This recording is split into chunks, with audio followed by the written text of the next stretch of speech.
Assalamualaikum.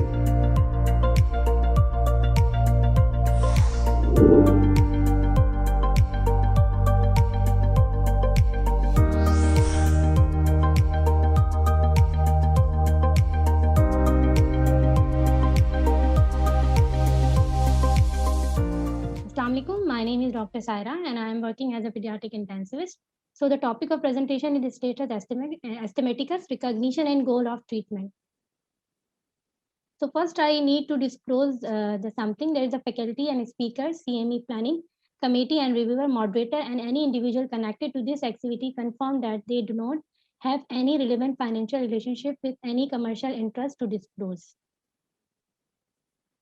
So the objective of my presentation is at the end of the presentation, the participant should be able to define the status asthmaticus, understand the pathophysiology event, recognize and assess the severity and treat a child with status asthmaticus.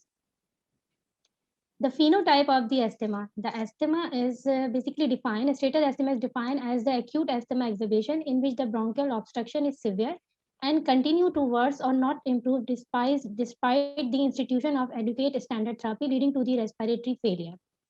And the near fatal asthma, which is described as the asthma exacerbation of sudden onset that rapidly progress to hypercapnia and hypoxemia, leading to the respiratory arrest. That sudden asphyxic asthma is defined as the rapid decompensation in less than 3 hours after onset of symptoms, severe hypercapnia, silent chest, and high incidence of the respiratory arrest. There is a global prevalence of the asthma in children range between 10 to 30%. Status asthmaticus remain one of the leading cause of PICU admission. The in-hospital mortality rate for all asthmatic in between the 1 to 5%. But for critical illness asthma, that require intubation, the mortality rate is between 10 to 20%, primarily from anoxia and cardiopulmonary arrest. Now the pathophysiology, there is a multiple triggering factor that leads to the airway inflammation. There is a hypersecretions of the mucus, airway mucus constriction.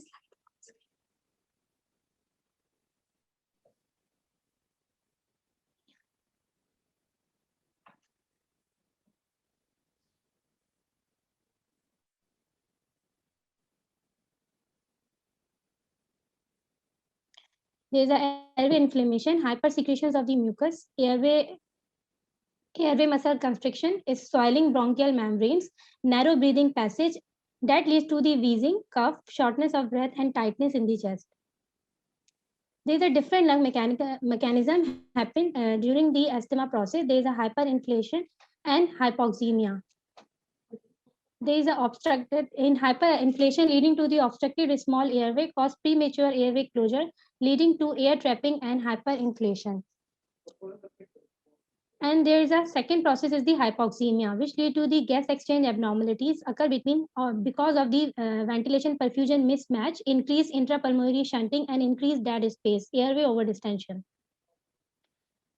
There is a cardiopulmonary interaction during the asthma. This lead to the left ventricular load and right ventricular load. The left ventricular load is because of when the child is spontaneously breathing. Children with severe asthma have negative intrapleural pressure, which is as low as 35 centimeter of water during almost the entire respiratory cycle. And the negative intrapleural pressure causes the left ventricular afterload increase, and that leads to the pulmonary edema. And there is also the right ventricular load, which is secondary to the hypoxemic pulmonary vasoconstriction and lung hyperinflation lead to the increased right ventricular afterload. There is a certain cardiopulmonary interaction which causes the pulsus paradoxus, which is the clinical correlation of the cardiopulmonary interaction during the asthma, which is defined. Pulsus paradoxus is the clinical correlation of the cardiopulmonary interaction during the asthma and is defined as the exaggeration of the normal inspiratory drop in the systolic blood pressure, normally which is less than 5 mmHg, but which is increased in condition of the pulsus paradoxus, which is more than 10 mm of mercury. There is a certain issues facing during in the pediatric asthma. There is a sometime which is misdiagnosed or underdiagnosed, acceptance of the asthma diagnosis, heterogeneous disease varying phenotypes, cough or wheeze, poor patients and parent education, lack of knowledge versus time and more detail, and oral versus inhale medications, choice of right device, heavy nebulization, fear of steroids, and underdiagnosed and misdiagnosed. When does asthma begin? Asthma is usually begin by the age of 1 year. 26% 1 to 5 years in between the 51 to 4 year, which is the maximum age, and asthma is usually present at between 1 to 5 year of age, and more than 5 year is present in 22.3%, and 77% of the asthma is begin in children less than 5 years. Focus history.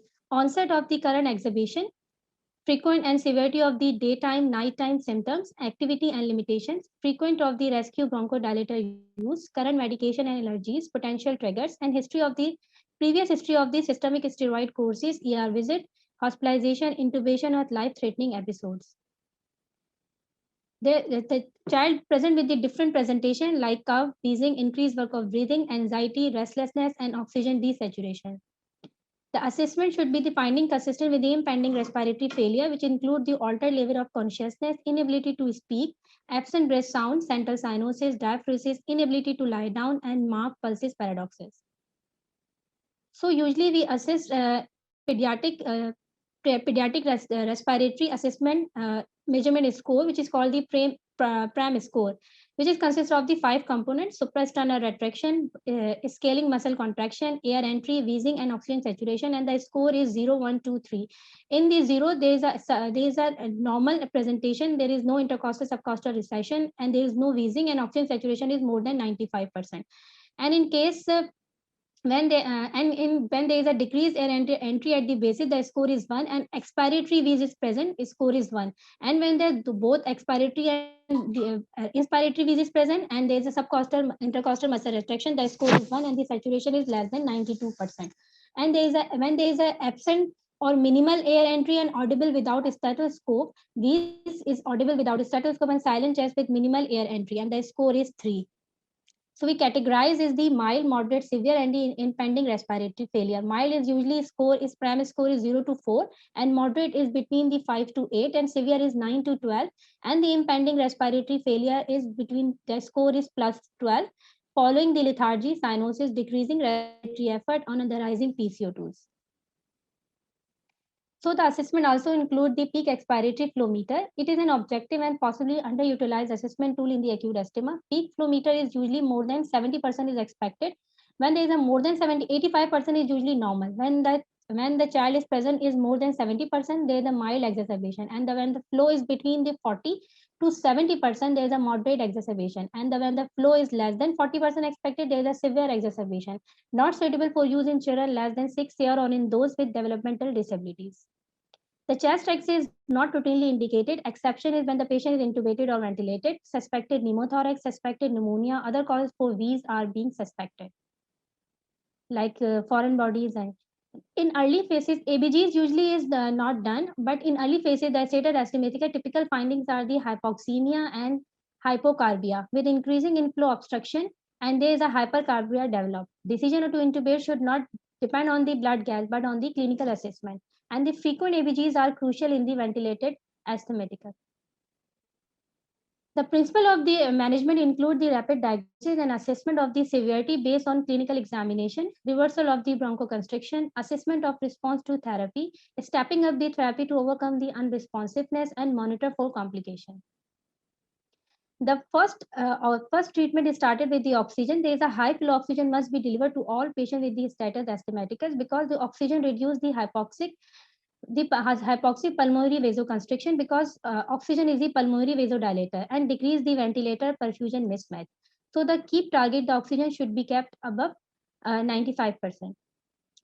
The judicious use of the IV fluid is necessary. Most asthmatic are dehydrated on presentation due to poor fluid intake and increased loss of insensible fluids.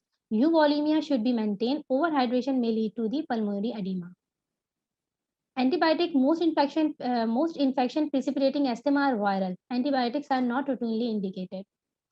There is a different bronchodilators. That's the first bronchodilator which uses the inhaled beta agonist. The beta agonist cause bronchodilation where the activation of the adenyl cyclase, resulting in the increased intracellular cyclic adenosine monophosphate cyclic AMP level. For severe exacerbation, continued nebulization of albuterol is more effective than the intermittent treatment and result in the more rapid improvement and fewer hospitalization. And the side effects include the tachycardia, agitations, tremors, and hypokalemia. The second is the ipratropium bromide. It is an ineffective as monotherapy and for patient with a mild exacerbation. An ipratropium co-administration with the beta agonist can improve the lung function and reduce the hospitalization rate in children with more severe form of asthma early in the acute attack if there is an incomplete response to inhaled beta agonist on their own. There is a parenteral beta agonist, which is the trabutylene. Is parenteral beta agonist of choice used when air movement is drastically decreased. Dosage includes trabutylene can be administered subcutaneously 0.01 mg per kg. IV loading dose of 10 mics per kg over 10 minutes followed by 0.4 mics per kg per minute. Increased by 0.4 mics per kg per minute every 15 minutes if there is a persistent wheeze, and range is 0.1 to 10 mics per kg per minute. Can cause troponin leak and tachycardia. There is another thing which use is the steroid. Steroid is a control airway inflammation through the number of mechanisms which include the reducing the number and activation of the lymphocyte, eosinophil, mast cells, and macrophages, suppressing the production of the cytokines, tumor necrosis factors alpha, granulocyte macrophaging stimulating factors, and mucus production is decreased and inflammatory cell infiltrate and activation are reduced.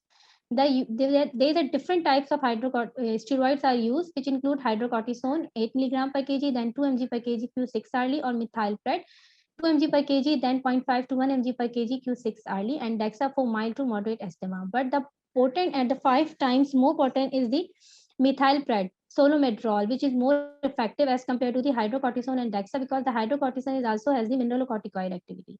Evidence doesn't support the use of the inhaled steroid as a substitute for systemic steroid in emergency. There is another bronchodilator is the magnesium sulfate. Magnesium is in a dose of 25 to 75 mg per kg or 0.4 to 0.2 to 0.4 mics per kg per minute.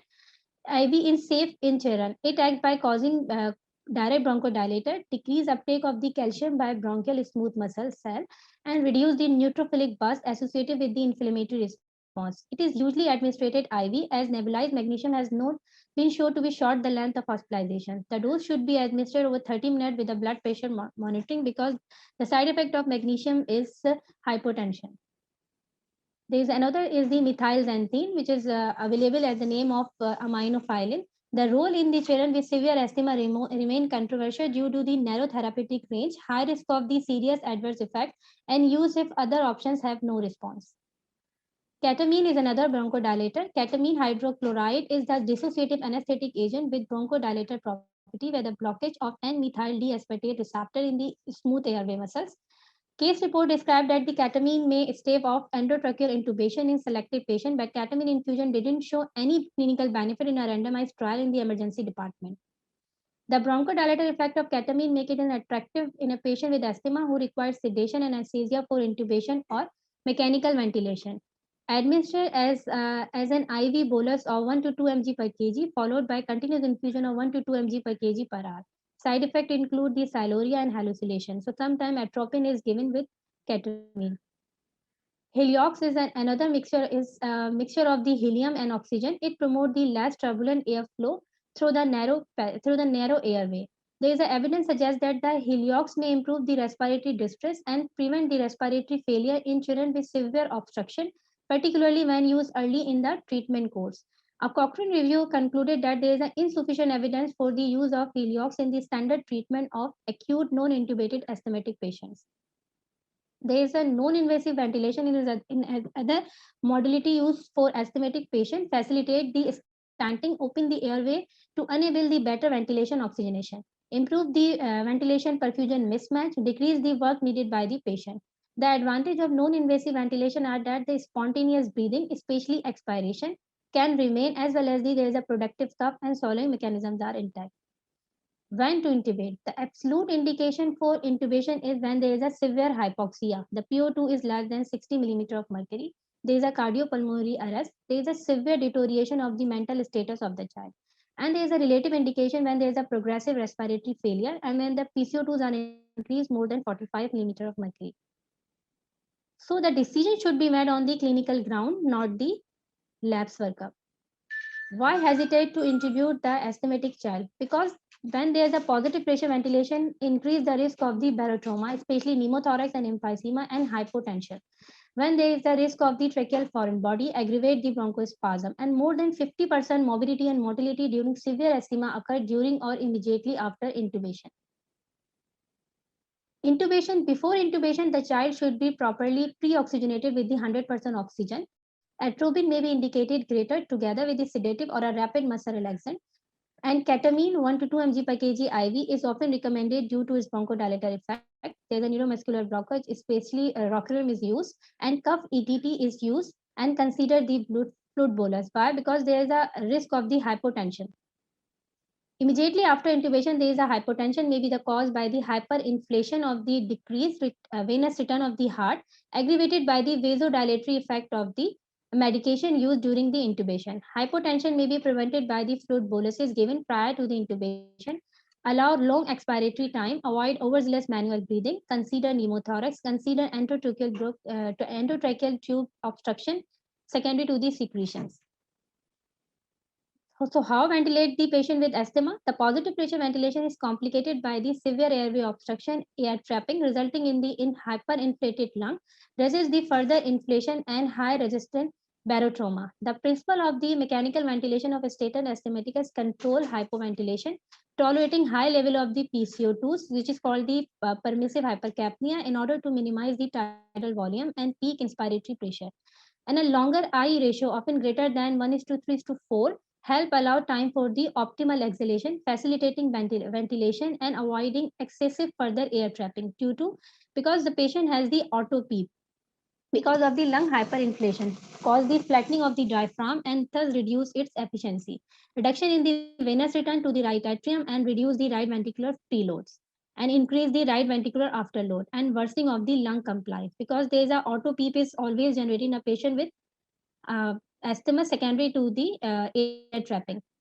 The effect of the auto PEEP and lung hyperinflation, the use of the PEEP is controversial because there is already auto PEEP is generated. A patient with the stated asthmatic and respiratory failure on mechanical ventilation usually has a significant amount of the air trapping resulting in the intrinsic PEEP, which is called the auto PEEP, which may be worse by maintaining the PEEP during exhalation. In a patient who remain refractory to the initial ventilator setting with or no or very low PEEP, cautiously increase the PEEP may prove beneficial.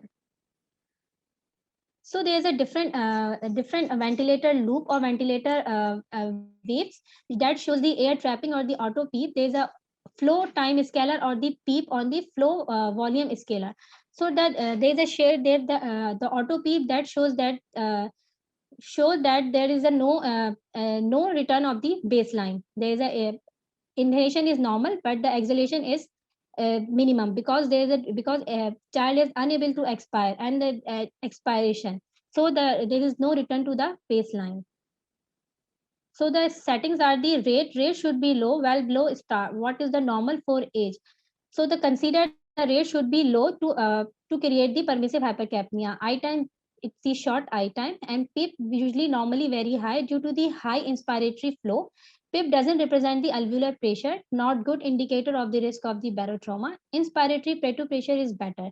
What is the plateau pressure? Plateau pressure is basically the alveolar pressure and which is calculated by the inspiratory hole during the ventilator during on ventilator, and try keep less than 40 centimeter of water. Different anesthetic gas are used in patients with asthma when there is a respiratory failure, which is halothane, sevoflurane, isoflurane are inhalation anesthetic agent that can be used to treat the severe resistant asthma, which has the bronchodilator effect, relaxation of the bronchial smooth muscle cells, lowering the vagal tone, and synergistic effect with catecholamine result in the hemodynamic compromise with hypotension. So the side effects are the longer length of stay, increase the cost, increased time involved in patient care, and longer time of ventilation. And there is no difference in the mortality. So another therapy is the bronchoscopy and Bell, which is further as previously described, there is a risk of the secretion in patient with the asthma. So the mucus plugging may be reason why a small number of the children doesn't improve despite the maximum therapy. So the asthmatic children with massive bronchial cast or plastic bronchitis have been described.